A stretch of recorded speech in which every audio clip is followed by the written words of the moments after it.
Hey everybody, today's guest is singer, songwriter, and pianist Howard Jones from Southampton, England. Together we take a deep dive into the writing, recording, and inspiration behind his 1983 breakout hit single, New Song, taken from his debut album, Humans Live.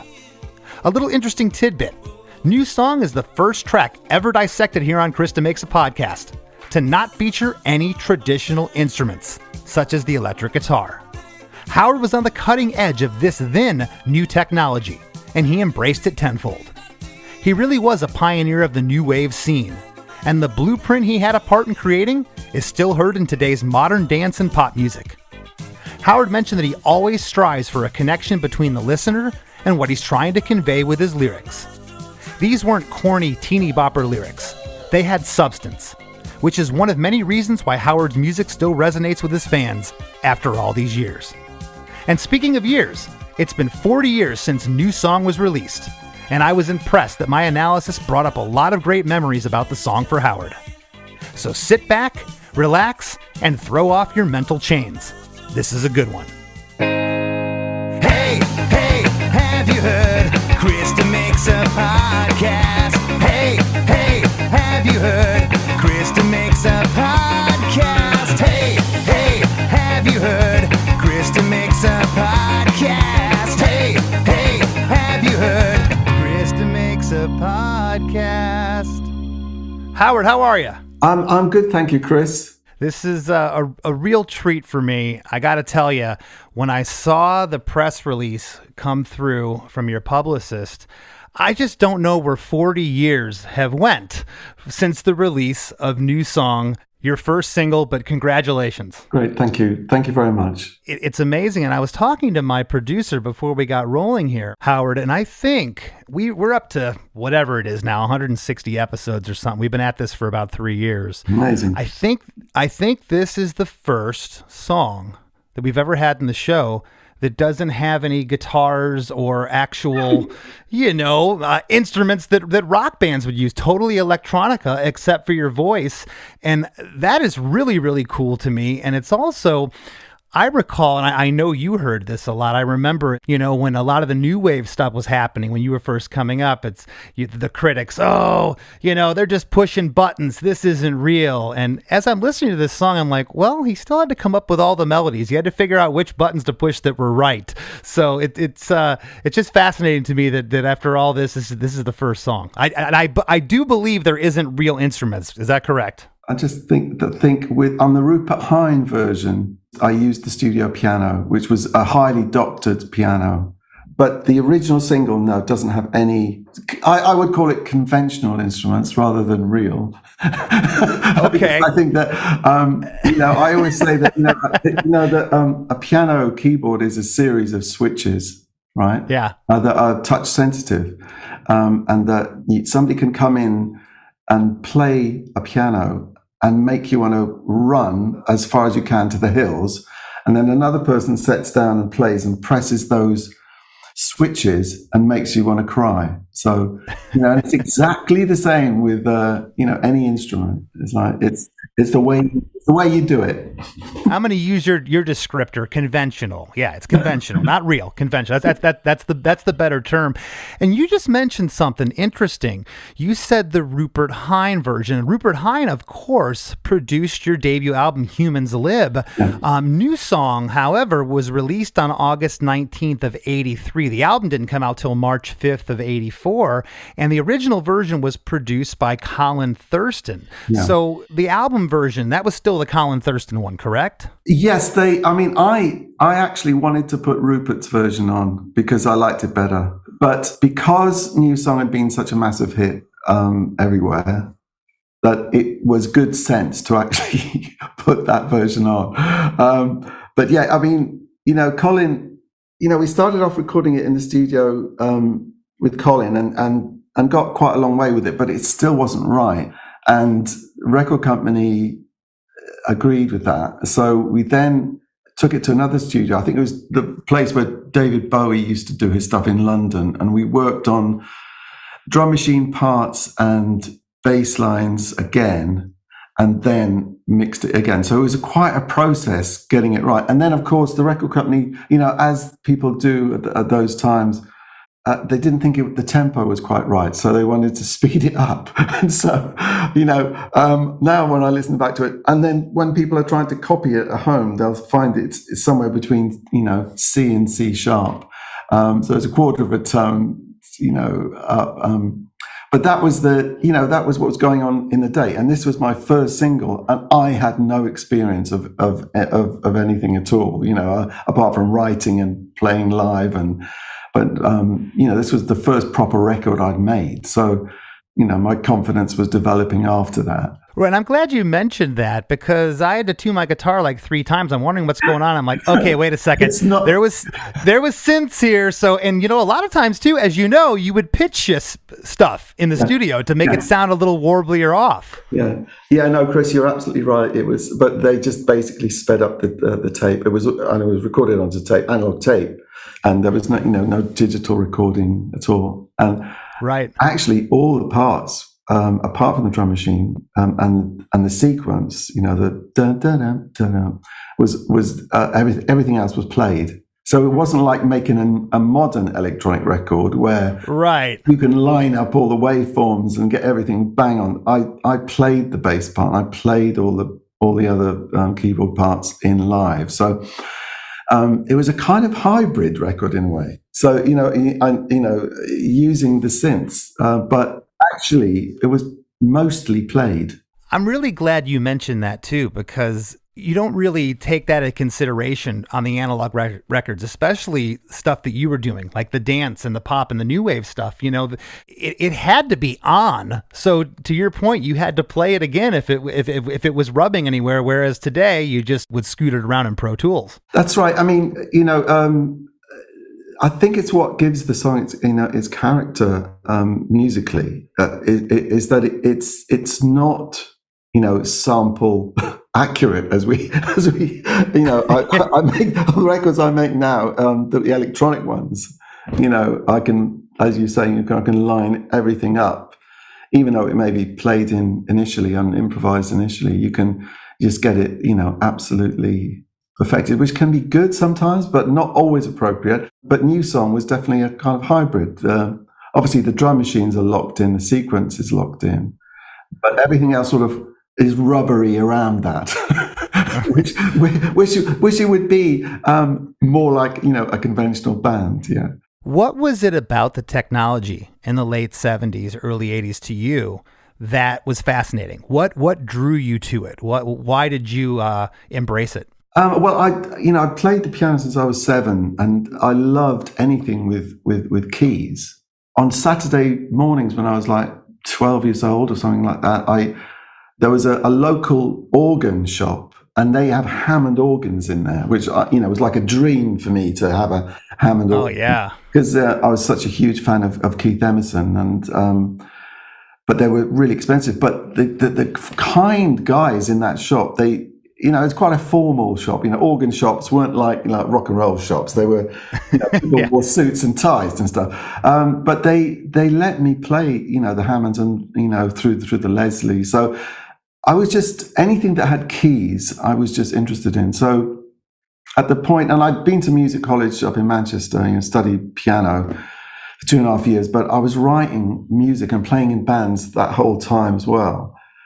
So I came back to live with my parents actually in High Wycombe, and there wasn't anybody around that I could form a band with. So I thought I came up with somebody lent me a drum machine. That's what happened. So I was at the piano playing along with the drum machine, and I thought I could develop this. If I got some of these new keyboards that were just coming out, I could turn this into a one-man electronic band, and that's where it got really exciting for me, because I had lots of keyboards to play and drum machines to run, sequences to run, and it was such a buzz to actually perform like that. Yeah, and you don't have to deal with band members you don't like or have to pay them. Yeah, I know, but that wasn't the driving force, Chris. I mean, that's so funny. Yeah, I mean, the Musicians Union wanted to ban me for those kind of reasons. I've ended up employing more people than a small factory, over the years. Maybe not always. It would be technicians, it would be lighting guys, it would be band members, so.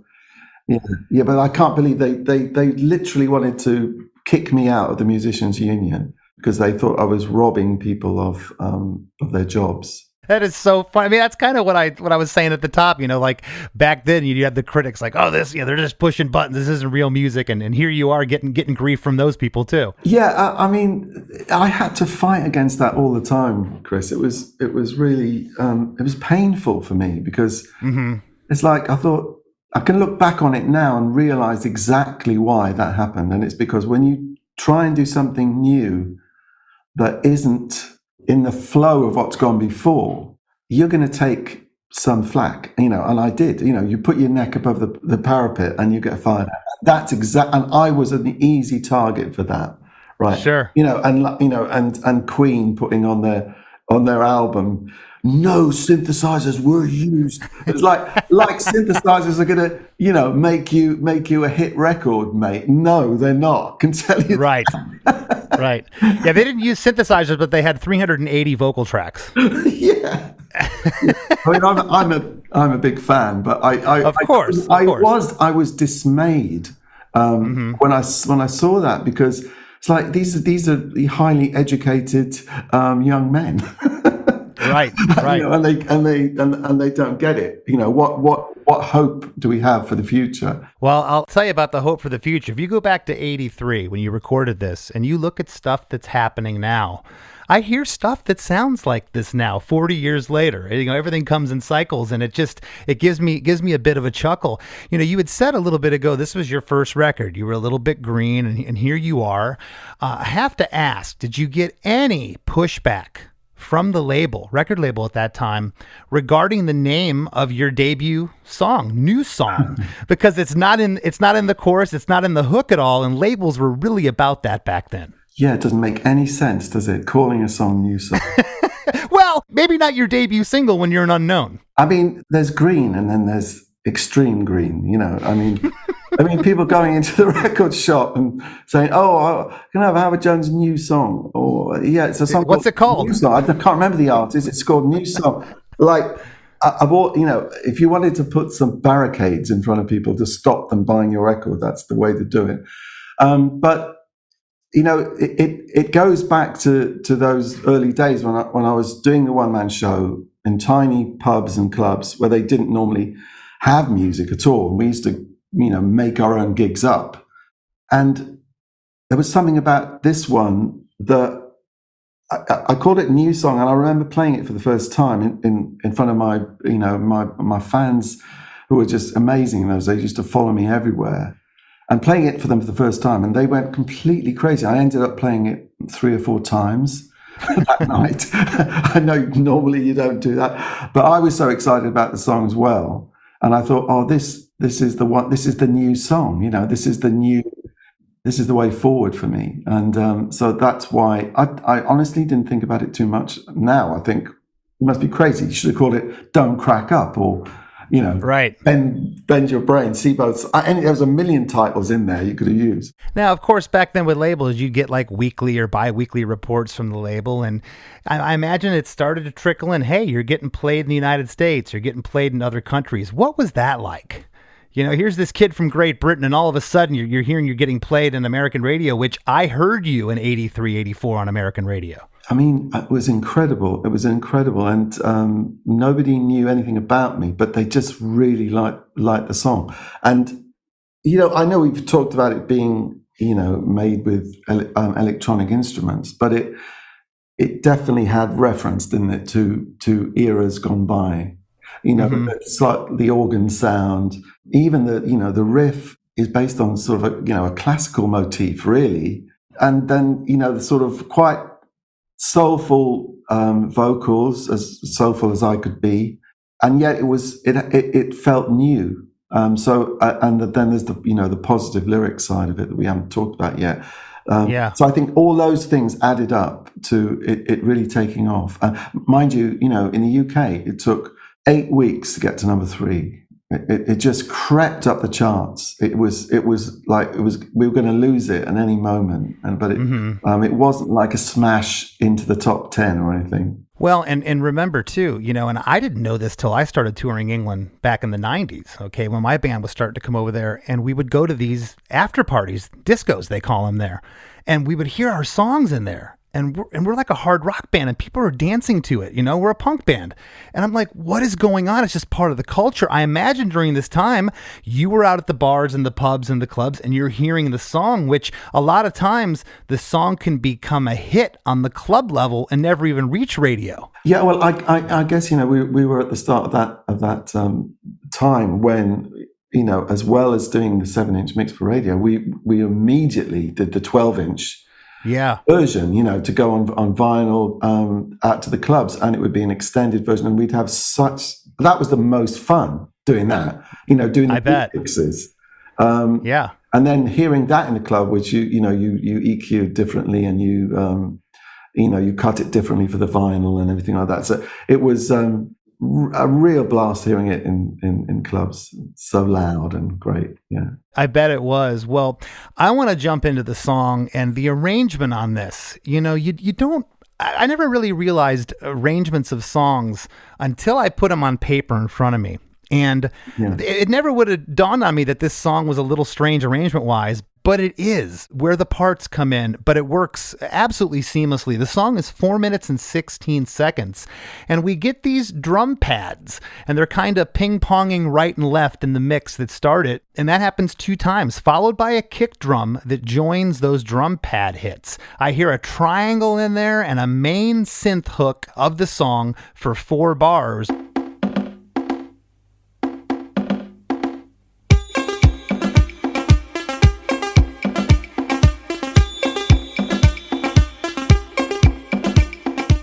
Was that like a triangle sound that was on one of the synths? That'd be drum machine. Yeah.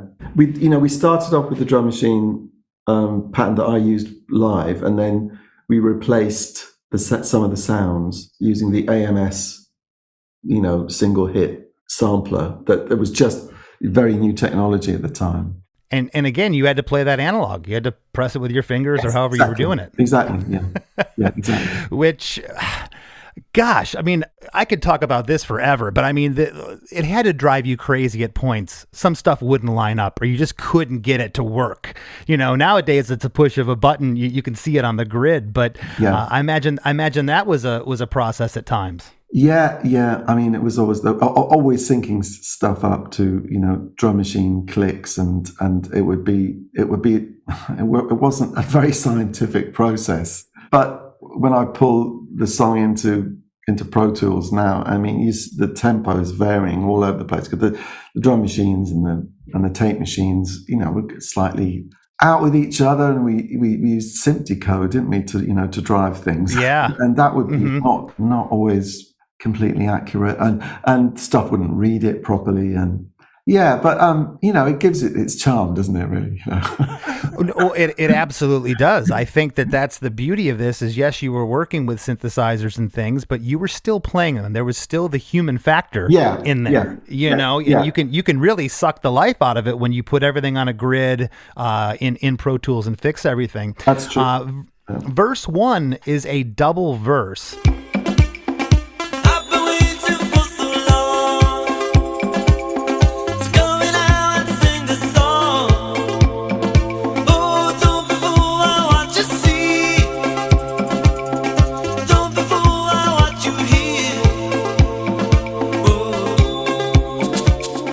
I've been waiting for so long to come here now and sing this song. Oh, don't be fooled by what you see. Don't be fooled by what you hear. Whoa. Yeah, there's a lot in there. This is an autobiographical first verse, really, So I've been waiting for so long, because I was playing the piano since I was 7. I was in bands at 14. I played the piano for 4 hours a day and put this one-man show together. I couldn't get signed. Nobody wanted to sign me until one label did in the end. And then they all wanted it. But no publisher, and I had been waiting a long time. I was 28 when I got signed. It was just like past it for a pop star, really, isn't it? And so, real quick, Howard. Yeah. Back then, that was old. Yeah. What I'd give to be 28 again. Yeah, exactly. So I've been waiting for so long to come in and sing songs. So that's totally, I've been waiting for a long time to get to this place, and this was always my goal, to be making records and releasing them. Don't be fooled by what that really, I think that's to do with, like, I'm making music with different instruments to what you may be used to. So give it a bit of wide berth here. It's like, it's a reference to the instrumentation I'm using and the way I'm making records, but also in a wider political sense. You got to question everything that you hear. Don't just believe everything that comes to you through the radio or the TV or print. We really need to question things and come up with our own view of it, and that's very much what those last two lines are. I absolutely love this. You were dreaming. You were a kid. You were dreaming about getting your music out there, and all the things that we've been talking about. The electronic elements and non-traditional instruments. You're addressing that in the lyrics. That is so humble and cool. Yeah, I mean, I didn't want to write traditional songs. I wanted to write songs that would provoke thought in people, even though I'm using a pop genre here. Right. It's all about that. The lyrics have always been the most important thing to me. That what you say, you've got this incredible invitation into somebody's head, because music, I mean, you can't even see it. It just goes in there and it's in your head. So make sure that if you're in somebody's head, you say something that's meaningful to them. That is awesome. I've never heard that before, and that is really cool. It's kind of like you're saying they're letting me in their headspace. Yeah. I might as well give them something to chew on. That's great. That's great. Well, this first half of verse 1, a kick drum comes in. The main synth hook is there. There is what sounds like delayed wood blocks. Again, I'm assuming that was on the drum machine, and that swooshing sound, I'm calling it, almost like a roulette wheel with delay.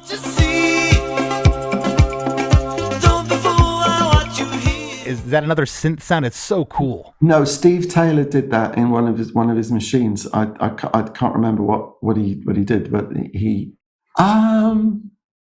was it one of those? Yeah, no, it was one of those. Those tree, what they call them, symbol tree things. That it's got all little symbols all lined up, and you. Oh, okay. I know what you're talking about. It's got a name, isn't it? A proper name. And then he put it through a processor to make it go, detuned, and it's a cool sound. That is so awesome, because again, these sounds that we have at our disposal now, I'm staring at a keyboard that has thousands of sounds. A lot of them you had to create back then. Yeah. They weren't invented yet. You heard something in your head and you're like, hey, can we create this? Hey, I'm going to do this. Yeah, that's right. I mean, the keyboards, MIDI was just coming out. So that's how primitive it was then. So but still plenty of choice though. Right. Well, this first half of verse 1, those triangle hits are at the top of the first and third lines here. And then in between the first half of verse 1 and the second half, there is a 2-measure instrumental with sporadic shaker sounds and drum machine hand claps before we get into the second half of the verse. And that part in and of itself is interesting, that you gave it a rest there for 2 measures. You backed off, some instrumentation came in, and you came back for the second part of the verse.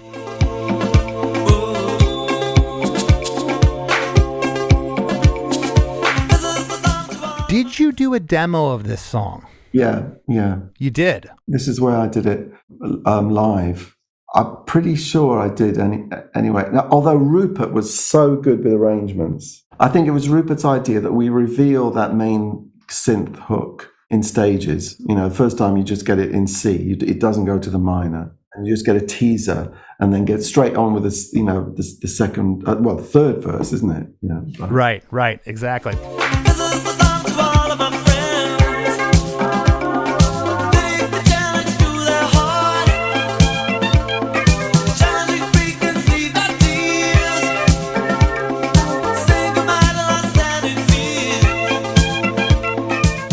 This is a song to all my friends.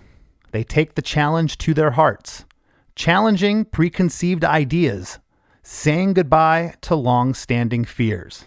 Yeah, so I was very, very close to my fans. They helped me so much in those early days. I mean, it was a group of maybe 100, 150 people, and they would come with me everywhere I played, and we used to organize coaches for people to do that, from the centre by Wickham. We'd take people all around the country, to come and, if I was playing a gig in London, they'd all pile in and come up. And so, and it felt like, we really were doing this together.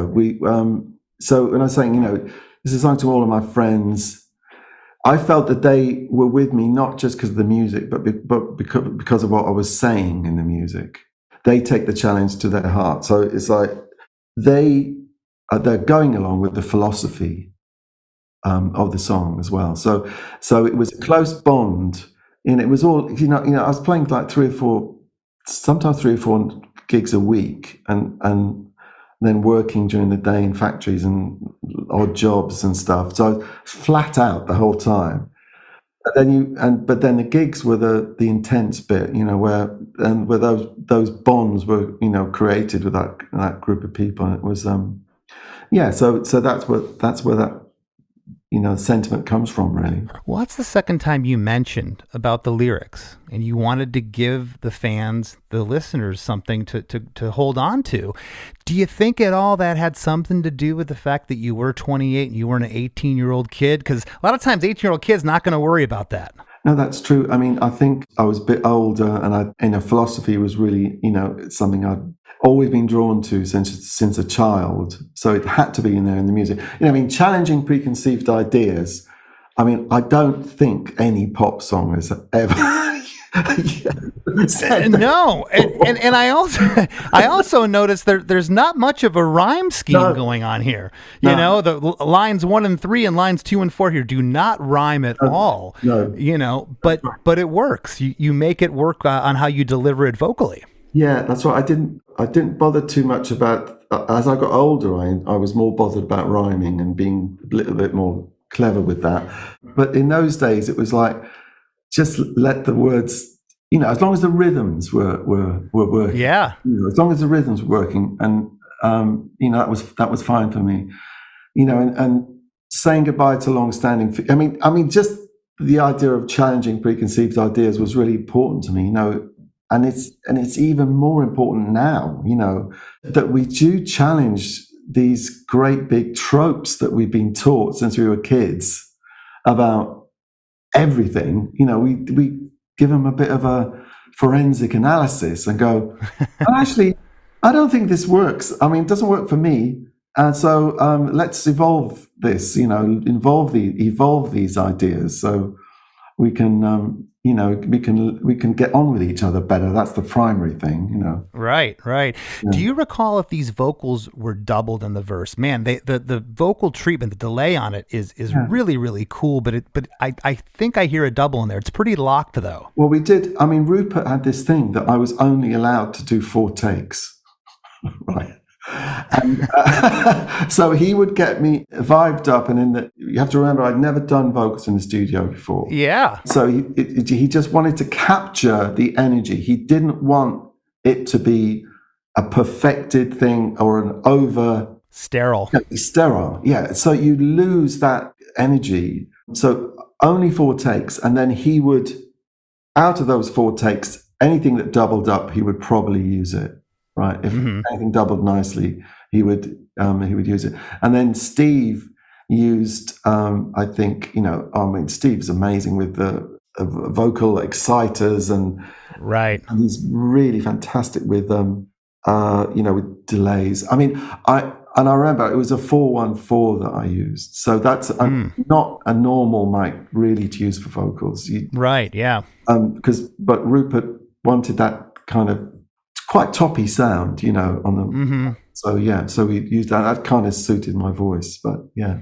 It sounds awesome. I mean, do you still think it sounds great 40 years later? You know, because I know that's so difficult as a performer. I listen to stuff from my younger years, like, you know, certain things are okay. But to me, here we are 40 years on, and I think the vocal sounds fabulous. I'm a complete nerd about vocal tuning and timing. I'm just obsessed with it.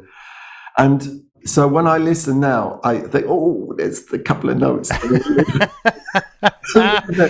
But you know, in general, I'm 4 takes, and I got it. That's incredible. Reasonably good. You know, I think, well, that's not bad, is it? Yeah, and there's no tuning or anything here. It didn't exist then. You know, when I was doing a one-man show, it was just as punk was, you know, maybe coming to the end of its sort of heyday.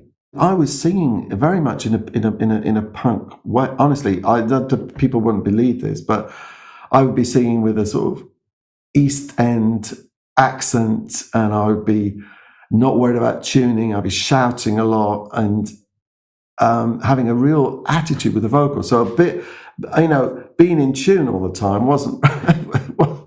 I wasn't part of thinking. Not at all. Not at all. Well, the second half of verse 1 here, a snare drum comes in with some other instrumentation, and a cool little organ lick comes in after each of the 4 lines here in the second half of verse 1. And then we get into chorus 1. Don't crack up, bend your brain, see both sides, throw off your mental chains. Don't crack up, bend your brain, see both sides, throw off your mental chains. And when I'm reading over these lyrics, I'm thinking I could see the A&R guy, the label guy going, yeah, we got to call this song Mental Chains, mate. We got to call it Mental Change. You're like, no, it's a new song.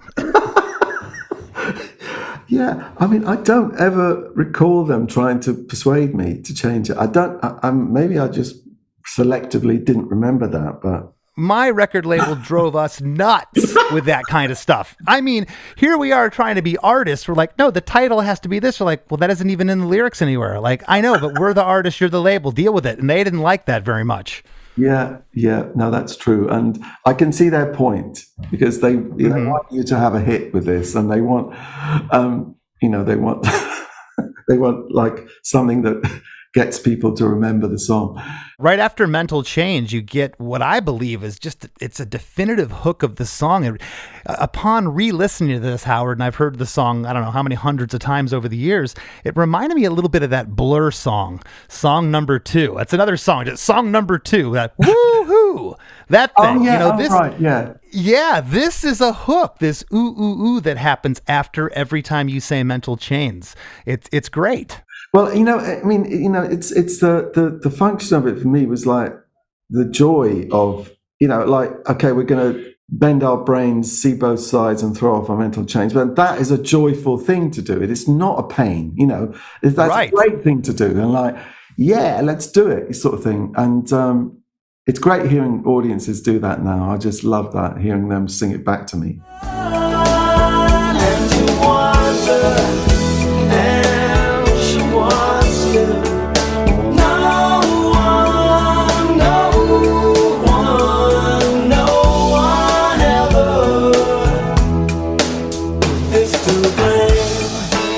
Hey everybody, don't go anywhere. We got lots more with Howard Jones coming right up after a few words from our sponsors. Ever wonder what a punch from Elton John feels like? Or how you'd cope with having turned down the chance to be in Nirvana? Or what signal Keith Richards gives when he wants you to get the hell out of his hotel room? Fans of Too Much Effing Perspective don't have to wonder, because they've heard these exact stories and a jillion others on our podcast. I'm Alex Hoffman, former tour manager for Radiohead. And I'm musician and comedy writer Alan Keller.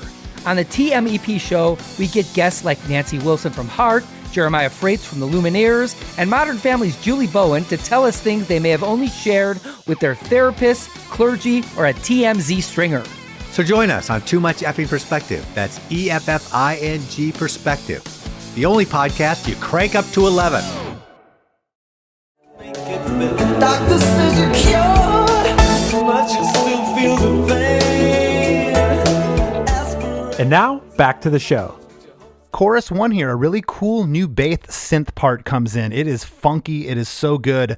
It changes the whole feel. Another synth keyboard type sound comes in as well, along with these 16th note shakers. Then during the last line, we get those great 80s sounding drum machine tom hits to take us into what I'm calling the post-chorus 1 interlude. And this... What would you call it, Howard? What would you call this part? I just call it the riff. The riff. Okay, this is the riff after chorus 1, which I'm choosing to call. I like your description better. I'm calling this the post-chorus 1 interlude. It's 8 bars.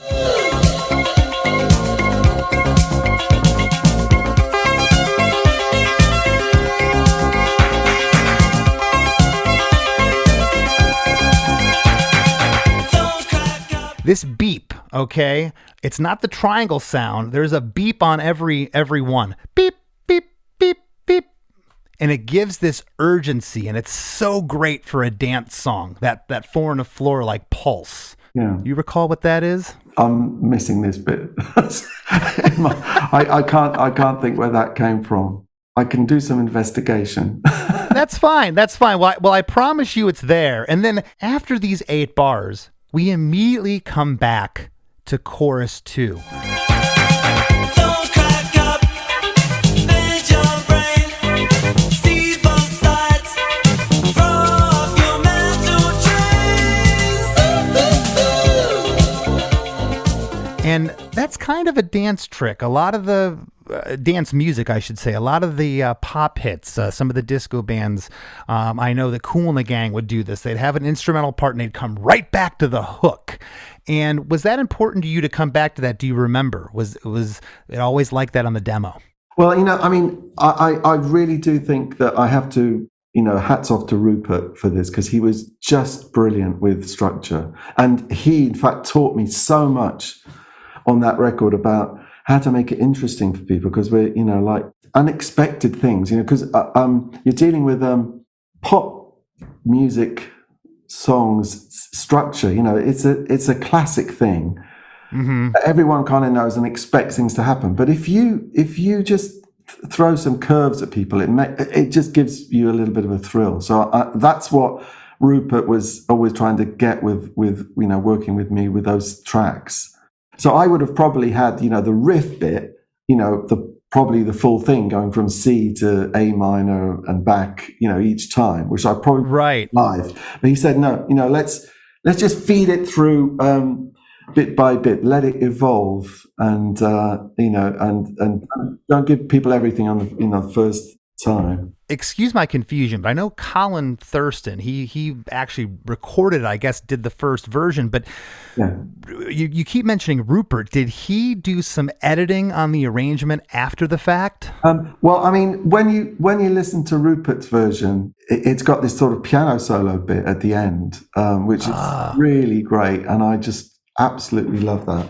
It must have been me, though, that you're right, it must have been me that came up with that structure. That's what I'm thinking. That's why I wanted to kind of clarify that with you, because because I'm thinking of Rupert's version was so I think it's more sophisticated and it's my favorite, actually. But obviously you can't mess with the fact that this was the big hit, and well, I was going to say, this is the only one that I know, and it's absolutely fantastic. Yeah. Chorus 2 here, the lyric is the same as chorus 1. Was that discussed at all? Like, hey, we need some more information here, or we want to keep it simple? Coming back to the lyrics again, just reinforces them. And back then too, we didn't have Google to look up lyrics at our disposal, or Yes. everything you could pretty much hear. You enunciate very well, but throw off your mental chains. That's a bit odd of a lyric, and that's why I didn't know if Rupert or Colin or anybody came in and said, you know what, we might want to mess with this line, but it doesn't sound like it though. No, that's one thing. I wouldn't have stood for that, to be honest. That's good for you. Yeah, I mean, it's like this is the song. It's got to be like this, and I'm not changing that. It just works for me. I would take advice on many other things, but But that's got to, this has got to be like this. But I never had to have that fight. That is great. Because again, Throw Off Your Mental Chains is a little bit of a highbrow lyric when you're making pop music. And as you know, people like to dumb things down, especially record labels. So that's why I asked that. After chorus 2, you get that ooh, ooh, ooh, that hook again. And then we get into a 2-bar instrumental re-intro that's kind of just sits there. It's not as busy. It doesn't have as much going on as that post-chorus interlude. And then we go into what I'm calling verse 2. I guess you could call it verse 3, but verse 2, it's just it's a single verse. It's not doubled like at the top.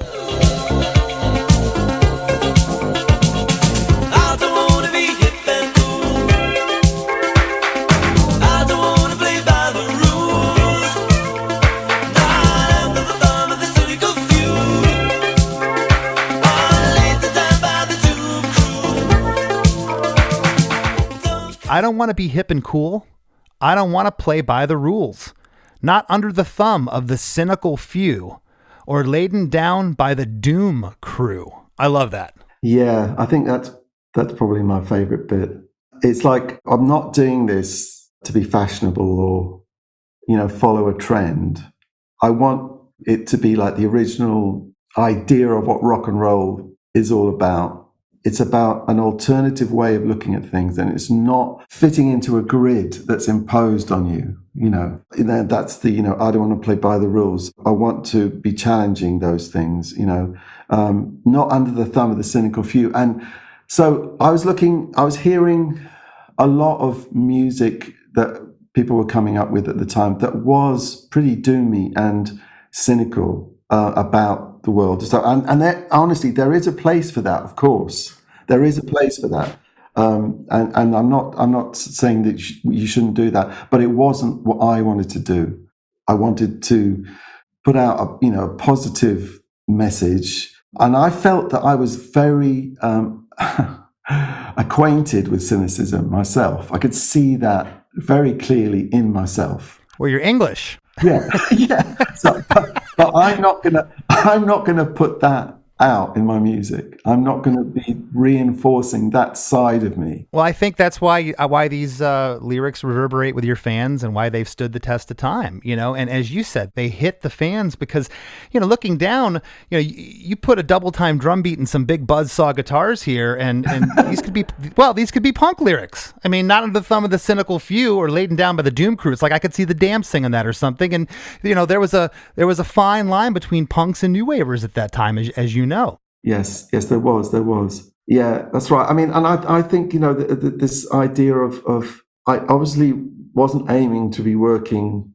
in a bank, say, I wasn't aiming to be a classical musician and I wanted to be in this culture, pop culture where you could had a little bit more leeway to say what you really think, without without it being shut down because that's not the sort of thing that you would do maybe in any other field.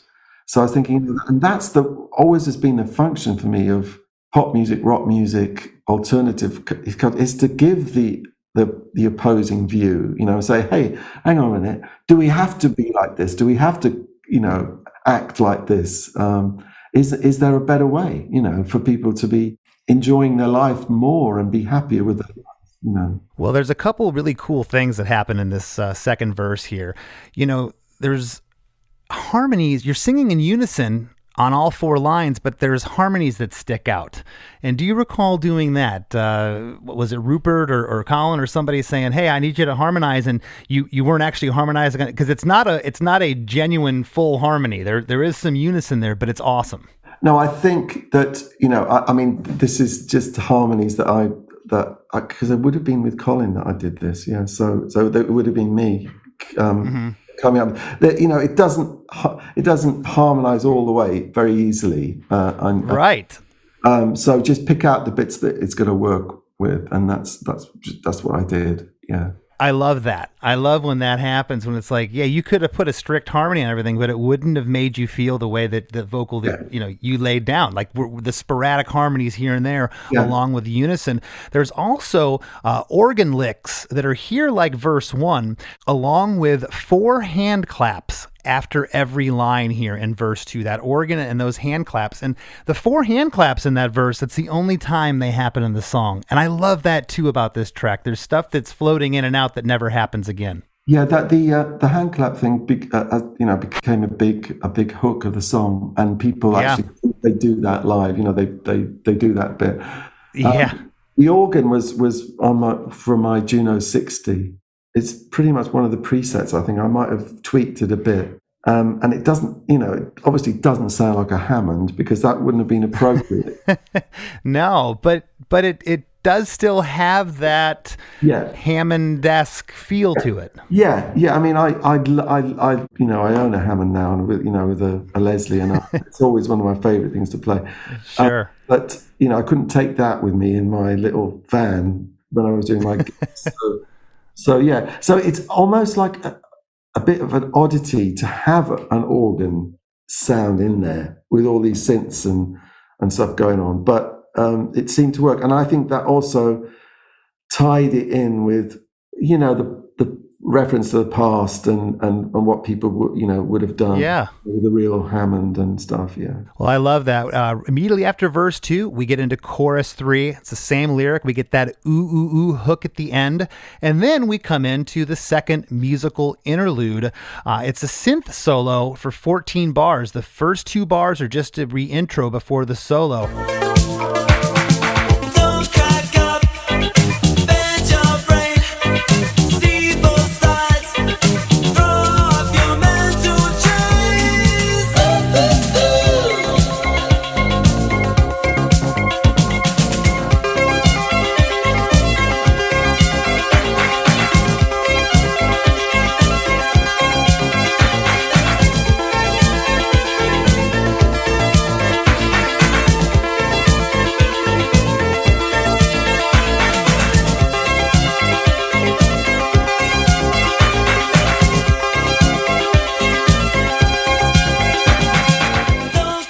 This is probably, Howard, my favorite part of the song, because this part of the song to me has influenced so much that came after it in electronica, in dance music. I've heard bites off of this section in a number of songs. I love this part. Again, it's 14 bars total. The first 2 bars are a reintro, and then that urgent beep that I'm talking about, it's on every beat. It comes in your beep, beep, beep. On bar 3, the synth hook is panned left. Bar 4 to the right, bar 5 to the left, bar 6 to the right. On bar 7, we modulate a whole step down. It's panned off to the left. On bar 8 to the right, bar 9 to the left, 10 to the right. On bar 11, we modulate back up a step to where it originally was. Bar 12 is panned off to the right, 13 left, 14 right, into chorus 4. And that ping-ponging, that stereo mixing, it's killer. I've just realized something when you were saying all that. The way I see the song in terms of naming the sections, it's got the verses, but the chorus is actually an instrumental chorus. It's the tune. Da-da-da-da-da-da is the chorus. And then Don't Crack Up, Bend Your Brain, See Both Sides, that's the bridge. So that takes you up to the tonic again, back to C with the chorus. Because I just didn't think, I didn't think in a particularly conventional way about how song structure should be. That's why it turned out like that. Oh, and that's what I just love so much about this. It was your first single, and you're kind of flying by the seat of your pants, but in some amazing way, all the stars lined up and you got this beautiful hit, this beautiful pop song out of it. It's awesome. Out of this musical bridge, I guess basically you said the chorus part, we're coming into what I'm calling chorus 4. Don't crack up, bend your brain, see both sides, throw off your mental chains.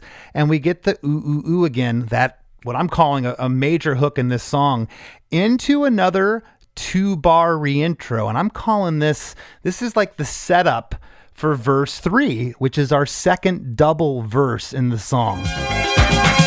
Don't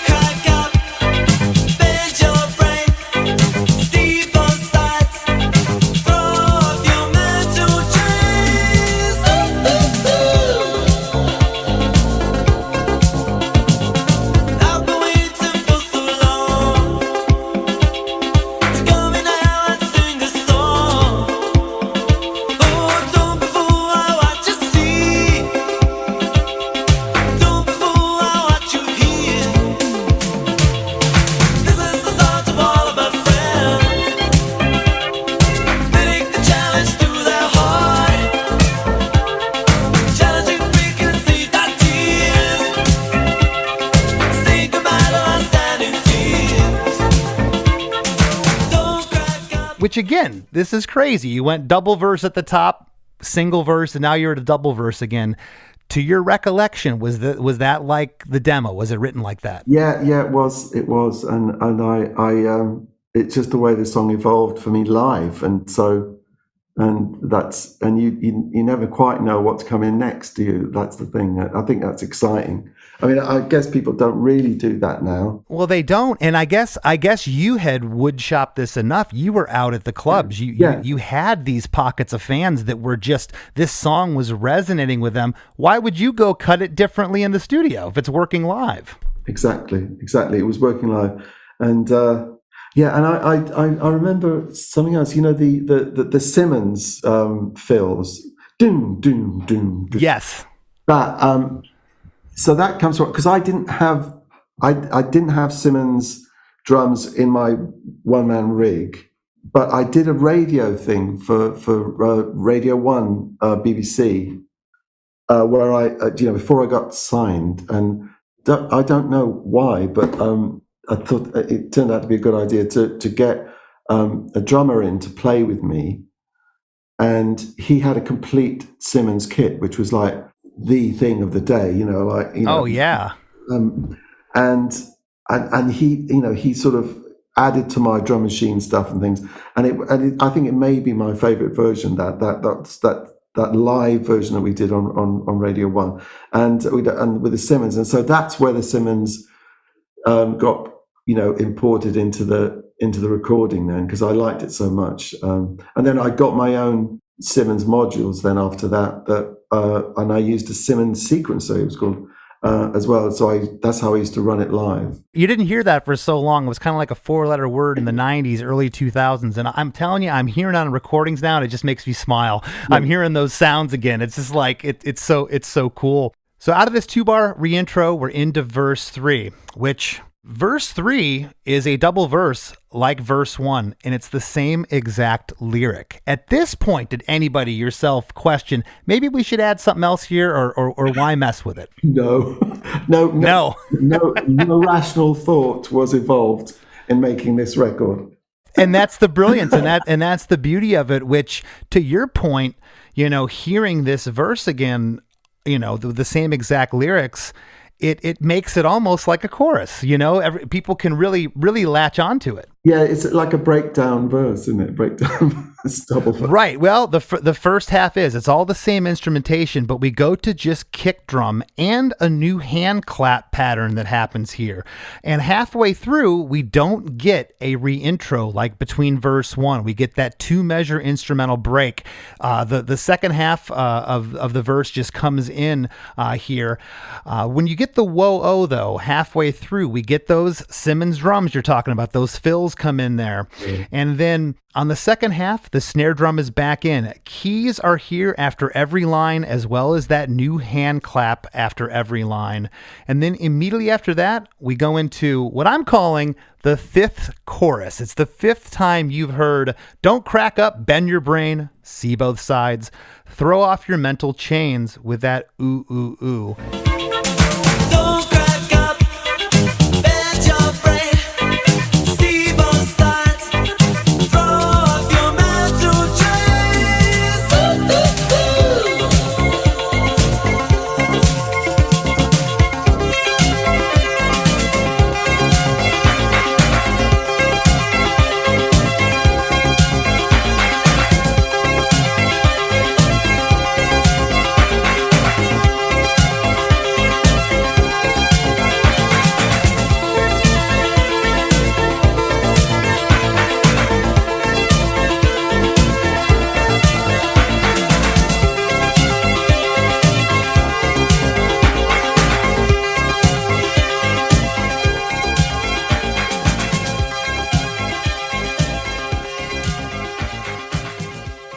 And then the ending is the musical interlude again as an outro, which is killer again. You get that beeping, and this is probably driving you crazy. You're probably wondering what I'm talking about.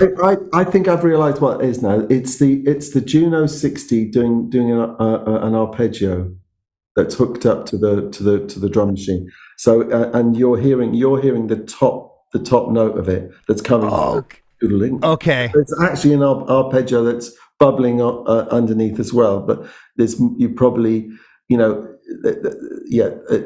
think that's what it is anyway. Do you know that one thing to me is so integral to this song? Yeah. Without that little thing, that I'll say it again, it gives it an urgency. It gives an urgency.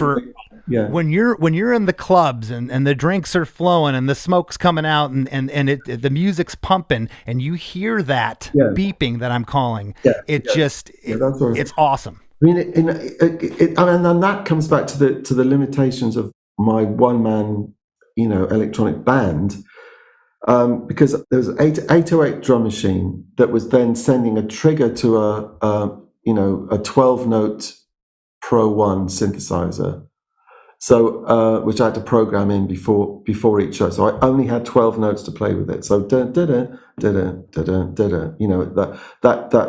I had to have a short pattern to cycle round.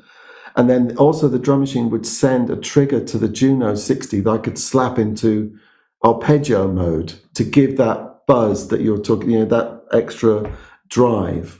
So a huge amount of this was due to the limitations of the gear that I had at the time. I'll be playing the bass with my left hand, and that main riff that I call the chorus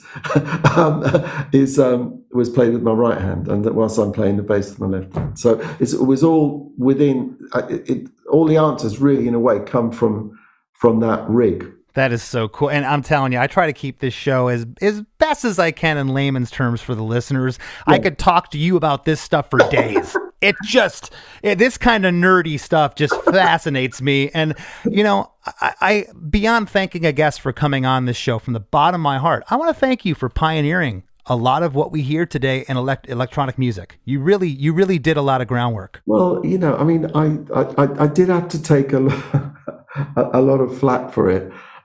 Which was a bit painful, really, and I think people have taken on board a lot of it, and they've run with it. I'm really great friends with Brian, BT, who I've collaborated with on songs, and for me, he's like the person who's taking the electronic field, into another era as well. And the first show he saw was me playing in New Jersey, with my one-man rig, and it sort of blew his mind there and inspired him. I'm sure I wasn't the only inspiration, but one of the inspirations was to really get into electronic music and then take it further, which he's done, and then other people listen to that and they take it on further. It's fantastic to see that process go on. That is awesome. Well, this last outro part here, again, it's 2 bars kind of by itself, and it's 8 more bars of that synth hook, panned left and right. It's going back and forth. Whereas before on the first musical interlude, it modulates on bar 11. We don't modulate till bar 14 here, and then it goes back up after a couple bars as we fade out the track. And I can't stress enough to the listeners at home, I know what you went through to put this together back then. It's remarkable what you created. Congratulations on 40 years. Oh, well, thank you. Well, thank you so much. I'm so impressed with your analysis of the song. Thank you. I'm super impressed with that. And thanks ever so much. No problem. And before we break, is there anything you'd like to leave the listeners with? What you have coming up? Any tours? What's going on? It's the 40th anniversary, as we were saying, of the release of New Song on August 19th. And so I'm putting a tour really to celebrate that, 40 years. Who would have thought that I'd still be out there doing it and loving it as much as I do? And so hope to see people out there on the road, and let's throw off our mental chains together. I love it. Well, thank you so much for taking the time with us today. Okay, Chris, thank you, mate. You're great.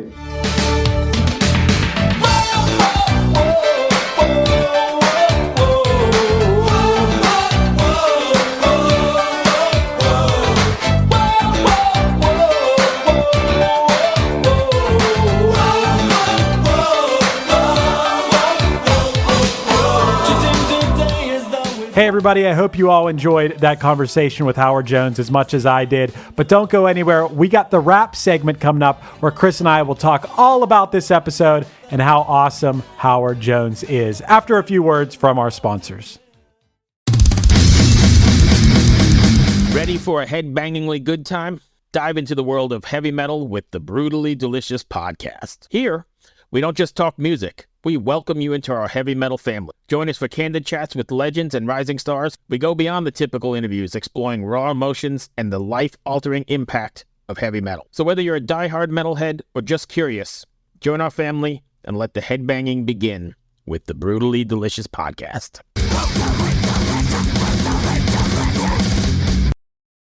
One Hit Thunder is a podcast where we celebrate and occasionally have a laugh about those bands and artists that had one song that most people remember.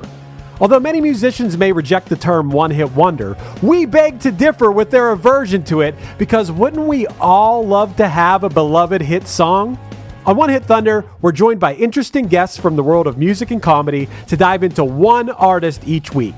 Our back catalog runs deep with episodes about everyone from Wild Cherry to Snow to Tag Team to Harvey Danger, and a new episode comes out every Wednesday. Subscribe to One Hit Thunder wherever you get your podcasts and join in on the fun. As we near the end of the show, here's a band you might not know. Welcome to this week's Band You Might Not Know. If you'd like your band to be considered for Chris DeMakes a Podcast, all you have to do is email your best song via MP3 only and a short bio to bandyoumighttnotknow@gmail.com. This week's featured artist is Mercy Union, a post-hardcore band that features 4 touring vets who found themselves stumbling over something exciting in a basement in Jersey City. That first meeting would lead to their debut LP, The Quarry, and their most recent release is called White Tiger. Here's a snippet of their song, 1998.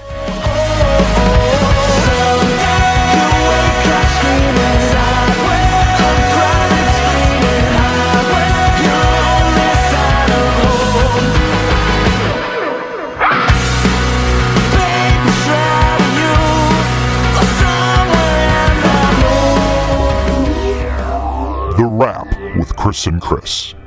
Well, Howard was awesome, man. That was so cool. I felt like he had a lot of fun, and I had a lot of fun listening and watching that happen today. That was awesome. It was, and in his recall, again, this is, 40 years since the song's been released, probably longer since he wrote it, and he, there was a couple things that he had to think about, but his recall was really impressive. I'm glad that Howard is such a positive guy and such a joy to talk to, because right off the bat, Chris, when you said it, even I was kind of over here, I was kind of like, oh, I don't know if that's the right word to use with a guy who's so involved in electronic music. But when you said real instruments, yes, but he corrected you, but in the nicest way ever. He's like, well, I think what you mean is conventional instruments, because who's to say what's real and what's not? Just because something's synth or electronic, that doesn't make it any less real. Absolutely. Yeah, it was definitely a poor choice of words, and he's right. I think his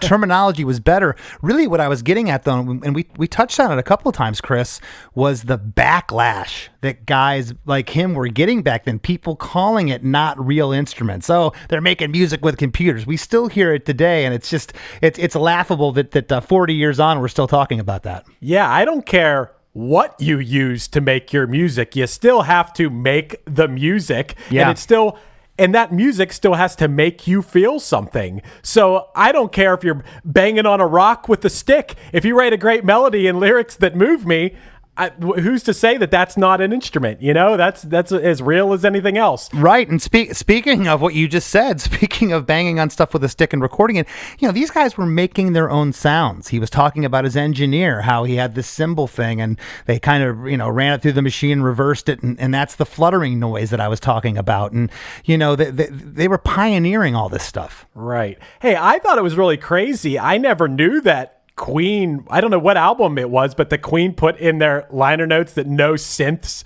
were used on this album, as if synths were some sort of bad word or something, because that seems crazy. It seems like Queen, haven't I heard electronic elements in Queen songs before? Well, maybe after that? You know, Queen and ELO were some of the front runners of bands that were, you know, playing to tape back in the 70s, you know, because the whole middle part of Bohemian Rhapsody, I mean, when they used to play that live, they would pump that through the speakers. You can't recreate that with four guys on stage. So I always thought that was kind of odd that they put that in their liner notes. Who are they to talk shit on synths if you're literally just playing it through the speakers? I mean, I love Queen. I found that surprising. I thought they would always be on the cutting edge of anything when it came to music. Yeah. I bet you they look back on that and they're like, that wasn't the greatest. Like, I kind of remember Rage Against the Machine kind of being like that too. We don't use, you know, everything you hear is just what you hear. And I think that's cool to a certain extent, but it doesn't take away from someone else for doing it. Sure. I mean, I guess if someone was, you know, maybe in the future, if AI is writing songs or something, we can talk shit on that. But well, they kind of, I don't know. I think they already are. But I'll tell you, something that really impressed me. You know, you hear a lot of the dance tracks that came out around this time, the new wave stuff, and a lot of it was just kind of teeny bopper fluff. But Howard is really adamant about the lyrical message that he wanted to get across. You know, he was very protective of his lyrics, and with good reason. He has a lot to say here. It's positive, but it's almost got like a little punkiness to it too, which, like I said, those crowds back then, there was definitely a blurred line between the punks and the new wavers. I mean, I related to so many things, Chris, that I know you'll relate to too. He's talking about how his fans were so important. His core group of fans were so important that in his first single, this is basically a song to them, a song with them, you know, and in punk rock coming up, that's exactly how we had to come up, is to feel like you're one with your fans. You know, I think that's really, really cool. And I could also really relate to wanting to express optimism in your music. I feel like that's been something that's always been really important to me.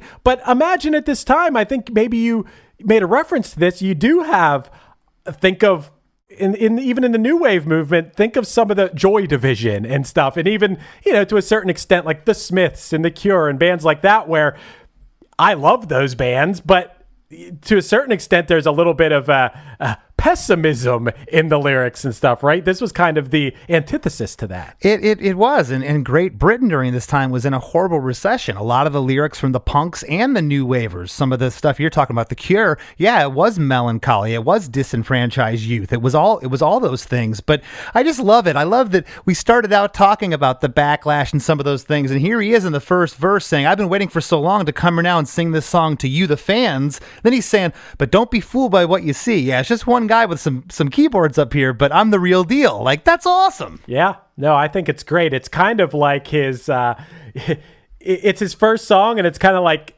here I am, here's what I do. That is the theme of his first song. It's also, Chris, we've talked about this before, it's so cool to be able to have that live test of your song before you even record it, to see how the audience responds to it. You know, we don't really have that luxury. Maybe when we're first starting our band, before we record our first album, yes, we've been out playing shows, we see how the audience responds. Since then, not at all. Usually you're not, maybe you'll play a new song every once in a while that you haven't recorded yet, but usually, even if you put a new song in your set, it's something you've already recorded. Yeah, and in this instance, he was playing the song for so long, he knew it was a hit among these diehards, these loyal fans that were coming out to see him. It was like, when they went to record it, they weren't going to mess with the arrangement of the lyric, which I thought was brilliant. I mean, I just thought he was all around awesome. I loved how much he seemed to be having a good time with this. I told you that as soon as we got off. A lot of laughs. I was laughing a lot through this, just seeing his reaction. Dude, I love seeing people's reaction when they first realize, like, oh, he's getting into the weeds here on this song. This isn't like some interview I've done a million times. He's talking to me about the beeps and little, drum machine specifics of the song. And I think, you know, at least it seemed to me like he really enjoyed that. Well, yeah, and in this instance, those little beeps and those little bells and whistles and those woo-oo-oos, they all add up to the sum of the hit of what the song is. They're all integral in this track. And I'll tell you something else that's integral to our listener base, Chris, is if they are not part of our supporting cast, they should be. You want to tell them where they can get signed up for that? Yep, you can just head to chrisdemakes.com and you'll get a bonus episode every single week. It's a podcast that we make called The After Party. Apparently people really like it because a lot of people talk to me about it. And so, you know, you also support the podcast you love for a few bucks a month for the cost of buying Chris and I a cup of coffee because you enjoy the podcast and we supply you with entertainment and knowledge and a few laughs. You know, you can support the podcast. It's easy as that. I kind of lost my train of thought. Doesn't really matter. That's the point. ChrisDeMakes.com. That's right, ChrisDeMakes.com. Go there and subscribe. We'd love to have you. We also love to have you in our Facebook group, the Chris Makes a Podcast Facebook group. Go join, be a part of our community over there. Over, I think it's like 4,600 people we got in that group now, Chris. That's amazing. Yeah, it's great. It's a lot of music fans, and everybody, 99.9% of the people in there are just people that love music, want to talk about music. It's a very positive place. Once in a while, I had to kick someone out because they were being very negative in there. I'm like, you gotta go. Yeah, This isn't a place for fighting. Sorry, buddy, you gotta go. Not at all. We've built a wonderful community over there. We absolutely love it. So yeah, and give me a follow on Instagram if you can at @LessThanChrisD. Want to thank this week's guest. He was absolutely awesome, Howard Jones, for sitting in with us, and we'll see you next week.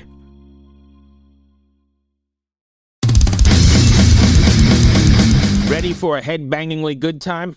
Dive into the world of heavy metal with the Brutally Delicious podcast. Here, we don't just talk music. We welcome you into our heavy metal family. Join us for candid chats with legends and rising stars. We go beyond the typical interviews, exploring raw emotions and the life-altering impact of heavy metal. So whether you're a diehard metalhead or just curious, join our family and let the headbanging begin with the Brutally Delicious podcast.